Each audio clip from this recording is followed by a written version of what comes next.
Muy buenas tardes, muy buenas noches, muy buenos días, depende del horario en el que ustedes puedan observar el programa. Estamos nuevamente con ustedes en este 10º programa de Los Siete Ciudadanos. Ahora vamos a conversar sobre un tema novedoso, controvertido y que se ha extendido de manera geométrica, es decir, la comunicación a través del periodismo hablado, escrito y de imágenes en televisión. Y como vivimos en la era de la cultura mediática, esta proliferación de la comunicación es en muchos casos atosigante, aplastante y que no conforma una propuesta que signifique reflexión, sensatez, construcción de nuevas alternativas o de manejo adecuado de las realidades, sino que al contrario, para el caso, por ejemplo, de Puno, se ha convertido, y esto casi es general en el país, en un periodismo que infama, que cuestiona y donde los periodistas, en vez de ser mensajeros y comunicadores, se han convertido en jueces, en fiscalizadores y en personas que sentencian sin dar mayor oportunidad a la gente para que pueda, de alguna manera, enfrentar la diatriba. Y entonces, en muchos casos, se pasa cuando hay componendas de la diatriba a la emoción, de favorecer ciertas cuestiones inconvenientes para la comunicación, de la diatriba al ditirambo, al elogio desmedido a la persona que días antes se pudo haber ofendido, se pudo haber cuestionado. En esta perspectiva vamos a hablar sobre un tema que nos llevaría muchos más programas, pero que ahora vamos a pretender concentrarlos en una especie de esfuerzo sintético para que nuestros teleaudientes puedan conocer lo grave que significa el periodismo cotidiano en el país y en Puno con especial énfasis. Marco, ¿qué tal? ¿Cómo estás? ¿Bien? Sí, bien, mamá. Gusto en saludarlos. En este tema que, como bien has dicho, es controvertido, es también sumamente complejo. A la comunicación a través del periodismo se le ha denominado en el mundo entero el quinto poder. El poder del Estado, el poder legislativo, el poder electoral, el poder judicial y ahora el poder de la prensa escrita, vista. Y eso hace que nos planteemos, por lo menos yo me planteaba hace ya mucho tiempo, cuál es el objeto, digamos así, en la relación sujeto-objeto que genera conocimiento, cuál es el objeto del periodismo. Y lo que siempre nos han dicho como hipótesis o como en sus textos, los que estudian en la universidad esta profesión, es que es la verdad de los hechos. Pero eso significa que el periodista como profesión tiene para describir y explicar un hecho ya la verdad ante sí y por tanto estaría reflejando un hecho que es sustantivo para formar sociedad, formar ciudadanía. Pero escuchando cotidianamente lo que pasa, los hechos relatados, narrados y a veces también explicados, ¿no? Situaciones que pasan en la sociedad, en cualquier ámbito de la realidad social, parece ser que se destaca o se privilegia los errores, las equivocaciones, lo malo que hay dentro de esa realidad. Y para juzgar qué es malo, obviamente lo hacen a la luz de lo que se considera verdad. Entonces, el periodismo tendría la verdad y por eso juzga, pero juzga a través no de una visión integral completa, sino a través de, obviamente, lo que él considera verdad. Y lo hace de una manera tal que solamente enfoca su análisis y su descripción de hechos a lo que para ellos es mal hecho, equivocación, ¿no? Es decir, es una profesión que se forma, la mente está formada para ver en una realidad lo que está, entre comillas, malo, lo que está malo, lo que es defectuoso, y de eso hacen noticia. Y la noticia está no constructiva, sino destructiva. Porque todos sabemos, si yo tengo una costra y me la rasco, nunca va a sanar. Y si un padre o un hijo le dice, tú eres inútil, desgraciado, inútil, obviamente se va a formar así. Mi padre decía siempre que en la vida hay un equilibrio entre lo bueno que es una persona y lo malo que tiene una persona. Nosotros decíamos, Nancho, en cultura política, de inga y de mandinga, todos tenemos un poco. Así como de locos y de poetas, todos tenemos un poco. Entonces, ese equilibrio, para mí el periodista se forma con una columna vertebral que es deformada en su esencia, porque solamente ve lo que está mal. Cierto, pues, porque, por ejemplo, un extraordinario periodista, bien sereno, sobrio, elegante, inclusive en sus famosos editoriales, como fue Luis Miro Quesada de la Guerra, director del Comercio por más de 30 años, decía que el periodismo puede ser el más vil de los oficios o la más noble de las profesiones. Y en ese aspecto vemos que todos los días, en vez de que haya esperanza y pureza en el mensaje, lo que hay es dureza y aspereza. Y es decir, como dijimos al inicio, se trata de liquidar a la persona que supuestamente puede haber incurrido en algún error o tiene algunos defectos en la gestión, básicamente pública, porque el periodismo en Puno no cuestiona, por ejemplo, a los empresarios, cuestiona solamente a los servidores públicos o a la gente que está conduciendo proyectos especiales o es responsable de algunos de los sectores públicos, o sean maestros, o sean médicos, sean ingenieros, etcétera, pero que dependen del sistema del Estado. Vamos a una propuesta. Un creador como Fernando de Cislo, o Tirsa Suchilla, o nuestro querido Humareda, cuando ven un lienzo en blanco, ¿qué trabajan? Trabajan propuestas creativas, es decir, construyen a través de lo abstracto, de lo figurativo, del impresionismo, del expresionismo, un mensaje para que uno pueda recuperar la iluminación, el conocimiento, la impregnación frente a un paisaje. Pero frente al lienzo diario de la comunicación del periodista, ¿qué es lo que hacen? Empobrecen la realidad, la destruyen y la corroen porque lo único que hacen es intoxicar a los oyentes, a los videntes, a los televidentes y a los lectores con una serie de argumentos malsanos que ya no son socarronería ni sarcasmo, sino que son realmente negativos. Y de eso está pululándose en Puno y creciendo como una hierba mala, como unos los mushrooms, los hongos, ¿no? Las callampas de las pampas y las praderas de Puno. Es decir, y sobre esto no hay control, no hay un autocontrol, no hay ninguna instancia que pueda sofrenar, reprimir o hacer que se cautele esta información, porque si uno se alimenta del veneno que destilan los periodistas, poco a poco va envenenando su alma y su conocimiento.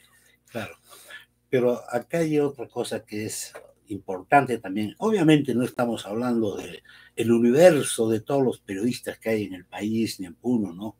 Porque hay también periodistas que tienen una visión integral y describen las cosas con ponderación, con mesura, con conocimiento, con investigación, ¿no? Entonces eso es laudable, pero eso es poco, no hay mucho de eso, ¿no? Un análisis cuantitativo, yo podría decir que de 100 periodistas, pues quizás unos 15 o 20 valen la pena uno que se quite el sombrero, ¿no? Pero la mayoría no es así, al menos en los medios locales, ¿no? Pero aquí hay otro punto neurálgico. Cuando uno destaca lo malo de un hecho, ¿no? Tal como has dicho, su mente se está formando así, ¿no? A ver solo lo malo. Eso de malo también tiene un sesgo. ¿Quién le hace mirar lo malo? ¿Tiene objetividad en su describir lo equivocado, lo errado, o tiene una dirección, tiene una intención, tiene un interés particular y subalterno?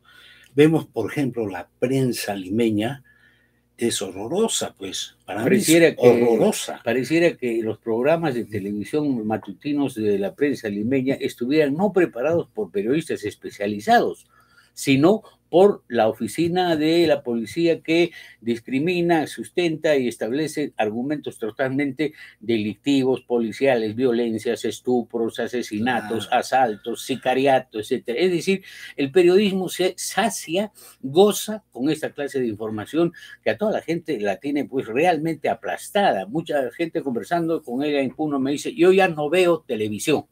Claro. Pero esa es una manera de eludir el problema. Hay que ver, criticar y razonar y poder enfrentar con, no hay pues un instituto de prensa en Puno, etcétera, que controle esto, o que sin necesidad de violentar la libertad de expresión, que parece que fuera un lugar intocable y unos derechos adquiridos absolutamente completos y bueno, claro, no hay cómo enfrentar eso, ¿no?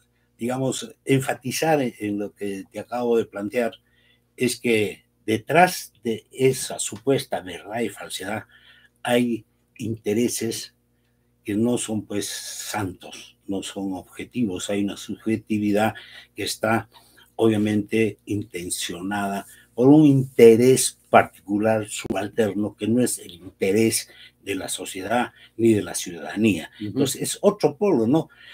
¿Verdad? Sujeto solamente ver lo malo, y lo malo lo miras con los ojos del interés, no de la verdad, sino del interés particular coyuntural de la gente, ¿no? Entonces, por eso hay prensa chicha, prensa amarilla, y la prensa que no es chicha amarilla no la enfrenta, no la confronta. ¿Por qué? Porque de por medio tenemos un común denominador que es la libertad de expresión. Cualquiera puede decir por la libertad de expresión lo que se le antoja, pero ahí hay que contraponer esa libertad de expresión con la libertad de empresa. Y la empresa también tiene sus intereses. Ahora, un tercer enfoque que me parece también es interesante es decir, qué valor constructivo, creador de sociedad, de destino, es aquellas profesiones, no solo el periodismo, que se nutren en su conocimiento de lo que otros hacen, como tú ya has dicho. Ellos no crean, no tienen creatividad, no tienen un sujeto-objeto que por su conocimiento lo transformen, sino se orientan a mirar qué están haciendo los otros para saber si se equivocan o no.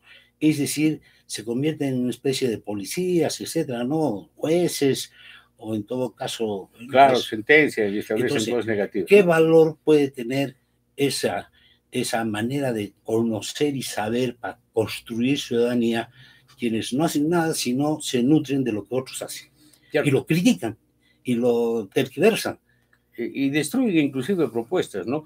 Ahora, cuando uno está con problemas mentales, con problemas de salud, va a una propuesta de resonancia magnética para ver cuál es y detallar el mal que está padeciendo el paciente. Pero en estos casos, cuando se trata de la actividad periodística, no hay una resonancia magnética, sino una resonancia maléfica. Es decir, destruyen las propuestas de integración y de cohesión. En Puno, ¿quién piensa bien sobre otro puneño? ¿Quién siente simpatía, empatía, adhesión o admiración y respeto? Parece que todos estuvieran cortados por el mismo común denominador de la delincuencia, de la mediocridad, de la incompetencia y de que son marrulleros y farsantes ante las realidades. Y la gente se sacia con eso. Y entonces ahora vamos a pasar a otro tema, un símil. Dice el refrán, perro que ladra no muerde. Pero en estos casos, cuando se trata de la actividad periodística, el perro que ladra sí muerde. Y muerde porque ha hecho su trabajo en función a la extorsión. Y tenemos ahí casos evidentes, por ejemplo, de Jorge Aramayo Cordero, que ha crecido de una manera inopinada hasta que, bueno, le dieron la guillotina definitiva y lo acallaron, pero tuvo un gobierno de más de 15 años de impunidad en Puno, atacando honras y destruyendo personajes. ¿Para qué? Para crecer económicamente en base a todas las presiones indebidas que hacía al presupuesto regional a través de los conductores de los pliegos, etcétera. Y entonces ahí tenemos, para el caso de Puno, el símil es bien certero. Perro que ladra sí muerde. Y entonces habría que hacer una especie de control patrimonial de todas estas personas que supuestamente están detrás de una empresa o ya tienen una empresa consolidada. dónde tienen sus bienes. Hay muchos periodistas que tienen casa en Arequipa, casa en Lima, ¿y de dónde pecata mea si no es de la sacristía? Sacristán que vende cera y no tiene cerería, ¿de dónde pecata mea si no es de la sacristía? Este es otro punto bien crítico que debería analizarse, es decir, control patrimonial, ¿no? Declaración jurada para valores deontológicos del ejercicio de la profesión de toda esa gente que está medrando y creciendo a través del miedo, de la extorsión, porque bueno, también hay funcionarios públicos que tienen rabo de paja y han entrado a ejercer el poder como esa burguesía emergente que lo único que busca es visibilidad, poder a cualquier costo. Claro. Otro punto que también a mí me sorprende mucho es, por ejemplo, un noticiero. ¿Qué es un noticiero? Es describir un hecho lo más objetivamente posible. Y los que narran las noticias son esos, narradores de noticias, narradores de hechos. Pero estamos viendo en la televisión al menos que el narrador de noticias, que no tiene formación, ni a veces, supongo periodística, pero no tiene formación sociológica, antropológica, da opiniones que tienen que ver con esas profesiones, sin tener mayor lucidez al respecto. No saben absolutamente de qué hablan, pero sí comentan, opinan. Y opinan, y entonces confunden. Opinan, entonces desorientan, pero sacan el pecho, se consideran ya no ya la última Coca-Cola del desierto. Una noticia es una noticia. El oyente, el que escucha la radio, mira la televisión, se hará la opinión, se formará su propio criterio, entonces está informado. Entonces, ahí la información es la que vale para que la ciudadanía se construya su propio análisis. Entonces, ahí también viene un error grande que dice que los periodistas educan. Eso a mí me parece un contrasentido porque, bueno, algunos lo harán, algunos, lamentablemente más que nada muchos, desorientan, ¿no? Y son realmente corrosivos y fagocitando, es decir, enfermando a la sociedad con esa clase de bombardeo cotidiano de noticias exageradamente malas, catastróficas, de sensacionalismo y además cuando se trata de análisis de situaciones bien concretas, acuden a esta nueva fauna o jauría, podríamos decirle, de opinólogos que hay en el país. Cantidad de gente opina y sobre lo que no sabe. incurren en el análisis profano. Es decir, no saben a profundidad de qué se trata, pero como tienen detrás suyo el interés político partidario de desfigurar la realidad, hablan en contra del torturado de turno, ¿no? Así es. Ahora, eso obviamente genera un hecho que es muy lamentable en la construcción de ciudadanía, ¿no? Es el escándalo. El escándalo. La Biblia, Nacho, dice que Dios perdona el pecado, pero no el escándalo. Y ahora, ¿cómo se siente, cómo será el modus vivendi de las personas que viven del escándalo? Ese es un problema, ¿no? De repente la sociedad ha llegado a tal grado de racionalismo cínico que ya las cosas pasan, se vuelven normales, y normales cualquier periodista hable lo que quiera y no pasa nada. Habría que preguntarse si los periodistas actuales, por ejemplo, en el caso de Puno, en su mayoría tienen valores éticos, tienen conciencia moral o ya están conviviendo en ese fango de sus propias torpezas y degustan de los desaguisados, del hueleguizo que le informa, etcétera, y dice que hay, por ejemplo, nuestro equipo de investigación, todo rondos y ufanos, cuando no es su equipo de investigación, son equipos de delación, porque el funcionario agredido le pasa la nota al periodista y el periodista habla en contra del que supuestamente agredió al funcionario y entonces se arma un tinglado. Yo he sido director del periódico El Espectador en Juliaca, he conducido revistas y conozco más o menos cuál es el teje y maneje de esta clase de calderilla del diablo de la cual se alimentan los periodistas. Y por eso sí. No, una pregunta nomás acá, Nacho. Es decir, ¿de qué vive y cómo se mantiene una empresa que hace noticias? Ya sea por la radio, por la televisión, ¿de qué vive? ¿no? Entonces vive del mercado, de la publicidad. Y entonces la publicidad es otro elemento, digamos, corruptor de esa profesión. De hecho, porque la publicidad les hace decir lo que el empresario o les hace apañar situaciones. Y están hablando, por ejemplo, ¿no?, de un programa con un nutricionista de alimentación, etcétera, y te pasan al toque una noticia de, bueno, de comida rápida, ¿no?, que hace tanto daño a los niños, por ejemplo. Entonces, esos contrasentidos que hay, ¿no?, contrariedades que hay en el conjunto de un programa, ¿no? Es decir, ¿de qué se vive? Pues ahí vive el escándalo, el rating. Entonces, el rating es un tema complicado dentro de esta profesión, ¿no? Para mantenerse vivo uno tiene que, incluso a veces hasta mentir, pues, para sacar noticias. Escudarse con esa coartada, ¿no? Claro. Saúl Peña Cabrera, que fue un psicoanalista, psiquiatra muy interesante, habló sobre un libro que debería ser leído por la juventud, sobre la sociopatología y la crisis de la corrupción en el Perú. Y ahí debe entrarse puntualmente a un escenario de investigación. Los sociólogos en Puno, que salen de la universidad, ¿por qué no hacen una sociología o una investigación sociológica respecto de cómo han logrado atesorar bienes en forma desproporcionada y demasiado acelerada varios periodistas en Puno? ¿Cuáles son sus bienes y de dónde surgen estas situaciones? Y los estudiantes de comunicaciones y de periodismo en Puno, en sus tesis también deberían entrar a esta clase de investigaciones. ¿Para qué?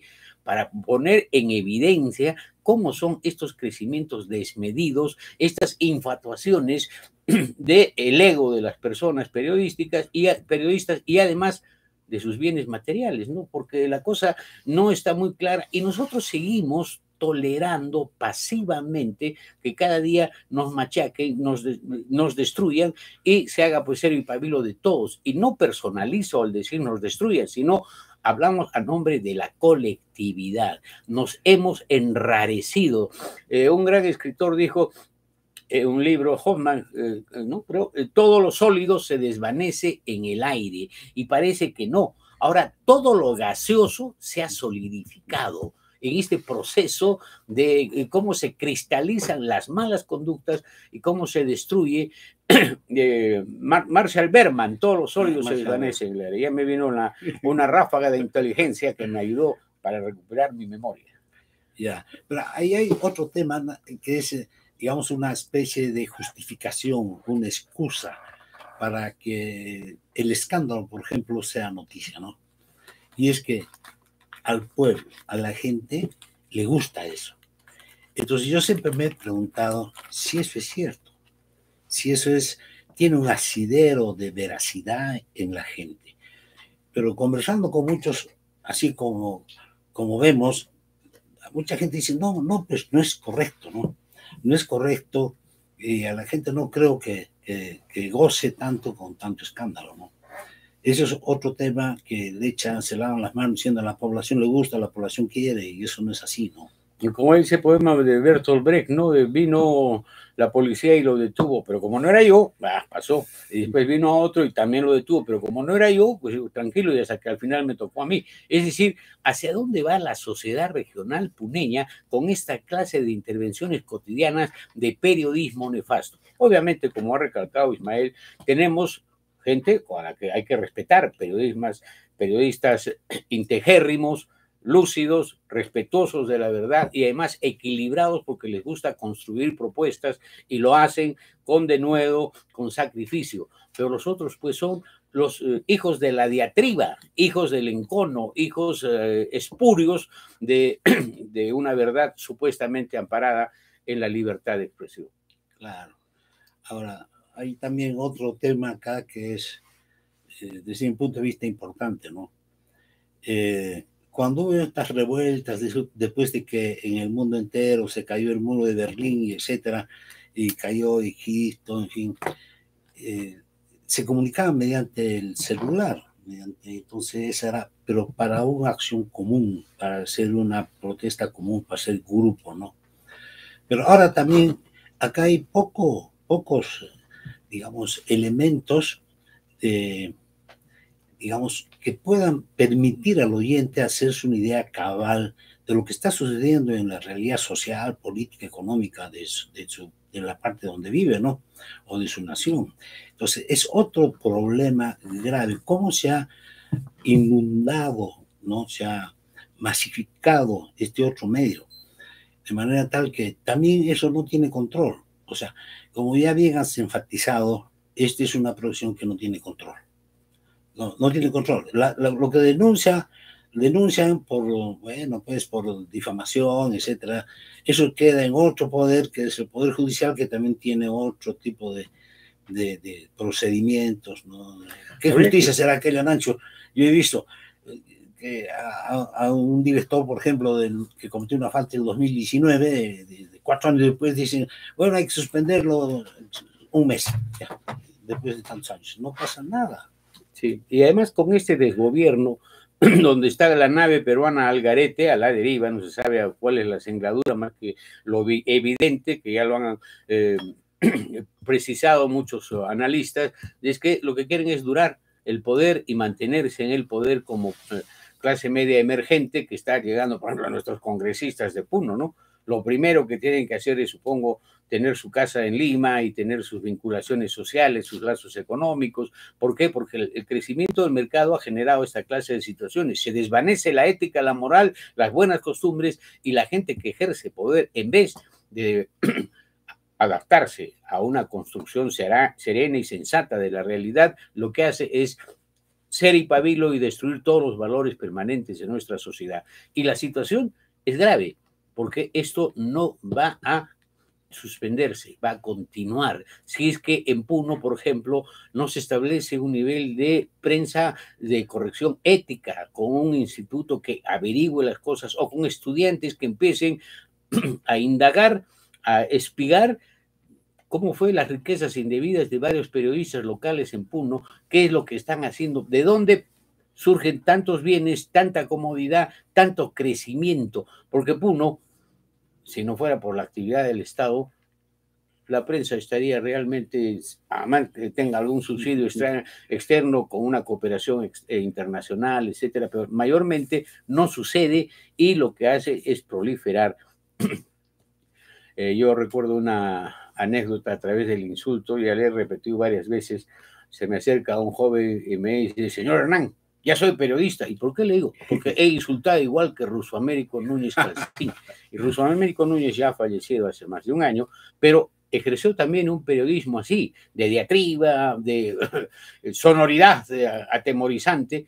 Y esto es lo que sucede. Y entonces estamos encallecidos, estamos creciendo, deformados socialmente por obra y gracia del periodismo local, regional, en Puno, y el periodismo nacional también, donde ahora ya no solamente hay los periodistas que hacen las cosas mal, sino los mermeleros, aquellos preparados exclusivamente para decorar la realidad de la gente que tiene poder y mostrar que, bueno, fueron unos santos varones, ¿no? David Tejada de Rivero, que fue, bueno, exdirector de la Organización Mundial de la Salud por 14 años, fue ministro de Salud en el año 85, 86 y parte del 87.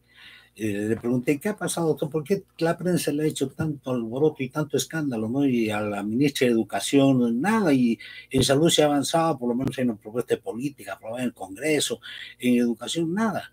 Y me dijo, es que yo no tuve la precaución de tener un grupo de periodistas a mi lado en el Ministerio de Salud, bien alimentados y bien pagados. Lo que sí hizo la ministra de Educación, no se juntó y no. Entonces, esa es otra muestra palpable, evidente, objetiva, de que eso de la verdad como fin o objeto de esa producción no es tan cierta, ¿no? Bueno, y además que estamos adictos a la comunicación. Al principio dije la cultura mediática, y por todos lados el bombardeo, el ataque en misericordia de las informaciones, y nos sacia, nos gusta. Estamos detrás de eso y no podemos despercudirnos de esa nefasta influencia.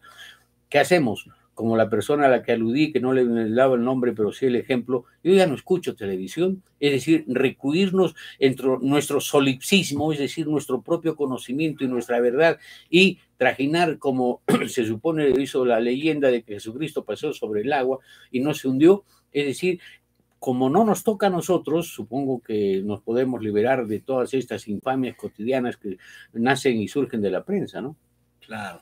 Y cuando focalizan, como bien dijiste en tu primera intervención, focalizan, por ejemplo, en el deporte. Ya estoy yo hasta acá, ¿no? Ya estoy decidido a no escuchar más programas deportivos, ¿no? Ni por la televisión, ni por el WhatsApp, Facebook, ni por el YouTube, ¿no? Porque desde que ha entrado, por ejemplo, Pablo Guerrero ha sido un ídolo, es un ídolo, ¿no? Pero eso no justifica que toda la noticia deportiva del fútbol, en todos los periódicos y en todos los canales, la primera figura sea él. Ahora, en esta semana y la semana que pasó, focaliza en una persona y bueno, y después de eso hacen un espectáculo circense, ¿no? Por ejemplo, empiezan a uno que destaca, empiezan a meter a la familia, después lo meten a propagandas, etcétera. Ese tipo de, así se construye ciudadanía, así se construye nación. Después el periodismo mermelero, ¿no es cierto? O sea, alguien les ha dado su propina como para que solamente ensalcen una figura, oscurezcan a las demás y pongan como cuestión sine qua non, necesaria y obligatoria, la relevancia de un crack, pero que ya está en época de declinación, empecinado porque su naturaleza lo inclina a esas situaciones, en continuar, porque bueno, tras de mí será el diluvio, como dijo Luis XIV, ¿no? Pero bien, este es un tema muy crítico. Les impetramos desde aquí a que reflexionen sobre el rol del periodismo, sean críticos, sean propositivos, analicen el asunto y busquen que esas informaciones que les vienen porque ustedes han hecho que un nefasto personaje ingrese a su casa a través de la pantalla o de la voz, etcétera, dice, ¿quién es? ¿Qué cosa hace? ¿Por qué habla de esta manera? ¿A quién obedece? ¿Cuáles son las razones de su incurrir, de su discurrir, de su intervenir? Y entonces, reiteramos, perro que ladra, en el caso del periodismo, sí muerde. Y la otra cosa, sociólogos e investigadores de la universidad hagan tesis para analizar esta problemática, porque si no, vamos a estar nadando en el lodo y viviendo plácidamente en el fango. Ha sido nuestro programa de hoy día. Esperamos que les haya excitado, los haya enardecido y si quieren, y les haya molestado, porque también de eso se trata cuando se proponen cosas tan urticantes como un análisis bien parcial, no sesgado, respecto de lo que es la actividad periodística. Con nosotros, hasta la próxima, si Dios nos da vida y a ustedes paciencia.